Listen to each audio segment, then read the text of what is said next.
Bengaluru ಜಲಮಂಡಳಿ ಪರಿಚಯಿಸಿದಂಥ OTS ಅಂದರೆ one time settlement ಯೋಜನೆಗೆ ಜನರಿಂದ ಯಾವುದೇ ರೀತಿಯ ರೆಸ್ಪಾನ್ಸು ಸಿಗ್ತಾ ಇಲ್ಲ.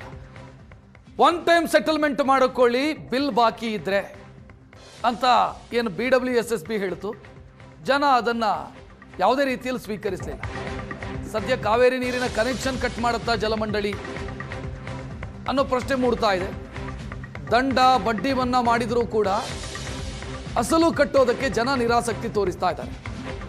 ಏಪ್ರಿಲ್ನಿಂದ ಜೂನ್ವರೆಗೆ ಅವಕಾಶ ಕೊಟ್ಟಿತ್ತು BWSSB. 563 ಕೋಟಿ ರೂಪಾಯಿ ನೀರಿನ ಬಿಲ್ ಬಾಕಿ ಇತ್ತು. ಎಷ್ಟೇ ನೋಟಿಸ್ ಕೊಟ್ಟರು, OTS ಮಾಡಿಕೊಟ್ರು, ಜನ ದುಡ್ಡು ಕಟ್ಟೋದಕ್ಕೆ ರೆಡಿ ಇಲ್ಲ.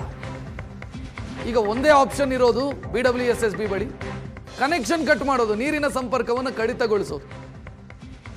ನೆಕ್ಸ್ಟ್ ಅದನ್ನೇ ಮಾಡಬೇಕು ಅನ್ನೋ ಯೋಚನೆಯಲ್ಲಿ BWSSB ಇದ್ದಂಗಿದೆ.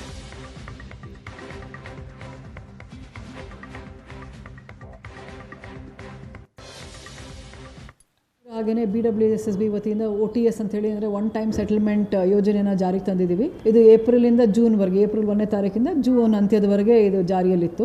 ಈ ಸ್ಕೀಮಲ್ಲಿ ಏನಂತಂದರೆ ಹಲವಾರು ಕನ್ಸ್ಯೂಮರ್ಸ್ ಏನಿದ್ದಾರೆ, ಹಿಂದಿನ ಬಾಕಿಗಳು ಬಹಳ 16 ವರ್ಷಗಳಿಂದ ಬಾಕಿ ಇದ್ದದನ್ನು ಒನ್ ಟೈಮ್ಗೆ ಸೆಟಲ್ ಮಾಡಿಕೊಂಡು ಕ್ಲಿಯರ್ ಮಾಡಿಕೊಂಡು ಇಂಟ್ರೆಸ್ಟ್ ಎಲ್ಲನೂ ಕೂಡ ಪ್ರಿನ್ಸಿಪಲ್ ಮಾತ್ರ ಮುಂದುವರಿಸ್ಕೊಂಡು ಆಗಿದ್ದಾಗೆ ಕಟ್ಕೊಳ್ಳೋದು ಅನ್ನೋದು ಒಂದು ಉದ್ದೇಶ ಇಟ್ಕೊಂಡು ಮಾಡಿರುವಂಥದ್ದು.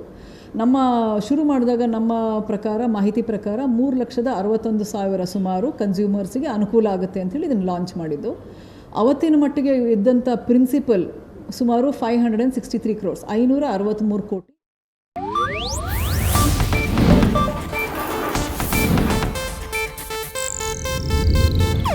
ಇದು ಏಷ್ಯಾನೆಟ್ ನ್ಯೂಸ್ ನೆಟ್ವರ್ಕ್ ಪ್ರಸ್ತುತಿ.